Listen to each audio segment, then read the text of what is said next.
कि जोधा भाग सके तो भाग थारो रणमल मरियो जाए। तो क्या होता है राजस्थान का इतिहास और हम पढ़ रहे हैं मेवाड़ का इतिहास। और मेवाड़ में अपने शासक चल रहा है राणा कुंभा। ठीक है, राणा कुंभा। कुंभा का जो शासनकाल था वो था 1433 से 1468 ईस्वी तक।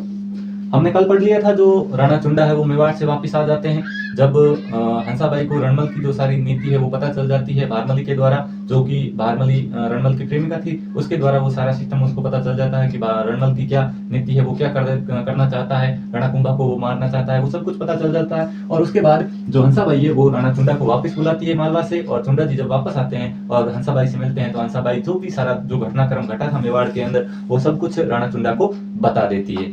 और सब कुछ बताने के बाद वो जो है हंसाबाई है, हंसाबाई वो राणा चुंडा से बोलती है कि अब बताइए क्या किया जाए।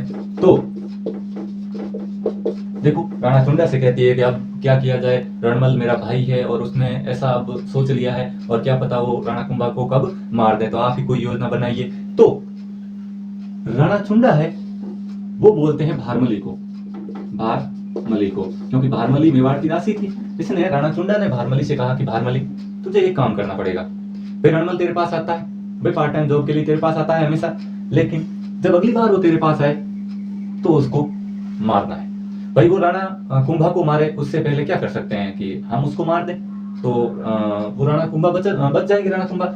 तो भारमली को वो सारा कुछ समझा देते हैं कि तेरे को क्या करना है, जब रणमल तेरे पास आएगा और तेरे को उसको नशा करवाना है, दारू का नशा करवाना है, जितना हो सके उसको पिलाते जाना, और जब वो बेहोश हो जाए उसके बाद उनकी जो योजना थी वो मारने वाली योजना ही थी रणमल की। तो एक दिन क्या हुआ कि जो रणमल है वो एकदम दारू के नशे के अंदर जो बाहर से पी हुई थी उसके, और भारमली के पास जाता है, और भारमली के पास जाता है तो भारमली बोलती है क्या रणमल जी यार आप भी डेली बाहर से पी कर आते हो, कभी तो हमारे यहाँ की भी तो पीजिए, मेरे हाथ की भी तो पीजिए। तो रणमल बोलता है आज कुछ मतलब अलग कैसे भाई, आता तो मैं डेली हूँ, मेरे को तो इतनी पहले तो नहीं पिलाई, फिर आज ऐसे कैसे। लेकिन वो देखो प्रेमिका थी उसकी, तो उसने मान लिया ठीक है ला दो आज आपके हाथ की पी लेते हैं। पर रणमल भी ऐसे देखें तो एकदम मतलब तुम्हारा धोर आदमी था, एकदम देखने में हट्टा कट्टा आदमी, 7.5 फीट का, और डाकी के जैसा दिखता था एकदम राक्षस की तरह। और उसके क्या होने वाला है, भारमली ने एक बोतल खोली और उसको धीरे धीरे पिलाना शुरू किया, और उसके कहाँ नशा आने वाला है एक बोतल के अंदर।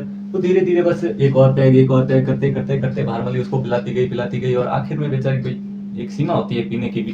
तो जो रणमल है वो पी करके इतना पी चुका था या नशे में इतना धुत हो चुका था कि वो बेहोश हो गया, और बेहोश होकर के जो पास में चारपाई पड़ी थी या जो भी पलंग वगैरह था उसके ऊपर गिर पड़ा।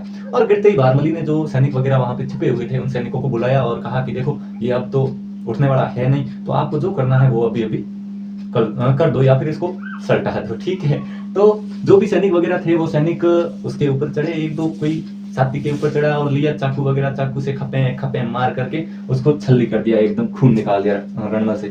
लेकिन वो जब चाकू लगे तो रणमल भी एकदम ऐसे मरने वाला कहाँ, वो कहते हैं मरने वाला कहाँ था, खड़ा हुआ, और नशे के अंदर भी इतना भयंकर था वो जो खड़ा हुआ, तो जो छाती के ऊपर बैठा आदमी था उसको पिछल के मार दिया था, इतना मतलब भयंकर आदमी था ये। फिर जो रणमल है, लेकिन आखिर में क्या जब ज्यादा सैनिक होते हैं तो फिर आखिर रणमल भी क्या कर सकता था, रणमल मर गया। इसलिए इस भारमली की बेवफाई के कारण बेचारा ये रणमल है इसकी मृत्यु हो गई और ये मारा गया, ठीक है। किसकी वजह से, अब देखो कि जो ये रणमल है, रणमल का जो बेटा है जोधा, रणमल का बेटा है जोधा। हम पढ़ेंगे मारवाड़ के इतिहास के अंदर जो जोधपुर की स्थापना है वो करते हैं राव जोधा, वो जोधा यही है। ये रणमल का बेटा जोधा और इसके जो चाचा भतीजे ताऊ वगैरह सब अपने को पता ही है कि हमने कल वाले क्लास के अंदर पढ़ा ही था कि मारवाड़ के अंदर कोई वैकेंसी थी नहीं, तो अपने जितने भी ये रिश्तेदार थे घर के, जो अपने चाचा भतीजे जितने भी थे उनको लेकर के रणमल कहाँ चला गया था, मेवाड़ चला गया था। तो ये सारे आए हुए हैं, और जो जिस जगह पर रणमल को मारा गया था उससे दूसरे ही रूम के अंदर, समझ लो आप बहुत बड़ा होता है महल, तो वहां पर ये जोधा और इसके जो चाचा है या भतीजे हैं जो भी थे वो बैठे, कोई मतलब संगीत का कार्यक्रम था और संगीत सुन रहे थे, कवि वगैरह गीत गा रहे थे। वहां का एक कवि था, मतलब जो भी गायक था या कवि जो भी कह दो आप, गायक था, उस गायक को पता चल गया कि रणमल की मृत्यु हो चुकी है। तो कहे कैसे, अब मारवाड़ के राठौड़ थे, ये सारे ये राठौड़ थे, और जो सिसोदिये थे वो अब राणा चुंडा का ऑर्डर दिया हुआ था, शूट एट साइट, यानी कि जहां भी मिले, यानी कि जो भी मिले राठौड़ उसको तो मेवाड़ के अंदर टिकना ही नहीं है, देखते ही गोली मार दो बस। तो इस गायक को कैसे ही पता चल गया कि रणमल मर गया है, तो इसने अपनी कुछ पंक्तियों के अंदर कहा कि जोधा भाग सके तो भाग थारो रणमल मरियो जाए।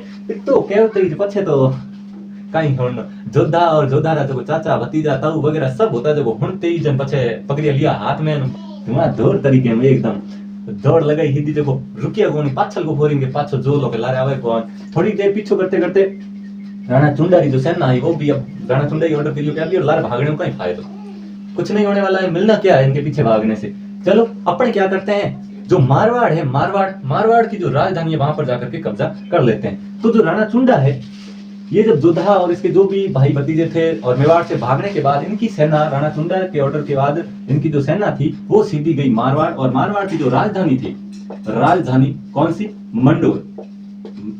मारवाड़ की राजधानी कौन सी, मंडोर। मंडोर पर राणा चुंडा ने कब्जा कर लिया। ठीक है, ये थोड़ी सी कहानी है जिसकी वजह से अपने को समझ आ जाए जो मेवाड़ का इतिहास है, शासक को अच्छी तरीके से समझ आ जाए। हम जब मारवाड़ का इतिहास पढ़ेंगे तो भी इसके बारे में पढ़ेंगे पूरा। जो ये राणा अपने राव जोधा है वो इनके और जो राणा कुंभा है इनके बीच इनकी जो बुआसा है हंसाबाई और जो कुंभा की दादी है हंसाबाई, वो एक संधि करवाती है आवड़ और बावड़ की संधि, उसको पढ़ेंगे तो ये सारा सिस्टम अपने को अच्छी तरीके से समझ आ जाए, इसलिए मैं आपको ये कहानी के तौर पर बता रहा हूँ। तो जोधा भाग गया और जोधा भाग करके बीकानेर के पास एक जगह पड़ती है, बीकानेर के पास एक जगह पड़ती है, गांव का नाम है काहुनी। उस काहुनी गांव में जाकर के शरण लेता है। और जब इसको पता चल जाता है कि जो मंडोर पे शासन है, अब मंडोर पे जो कब्जा है वो चुंडा का हो चुका है या राणा कुंभा का कब्जा हो चुका है, तो ये जोधा आगे जो भी अपना कार्यक्रम है वो क्या करेगा और इसके बाद क्या होगा वो हम थोड़ा कल पढ़ेंगे। आज के लिए बस इतना ही। और अपने को पता है जो रणमल है, रणमल की मृत्यु हो चुकी है किसकी वजह से, धोखेबाज कौन बेवफा निकली, बहारमली की वजह से। चलो ठीक है, धन्यवाद।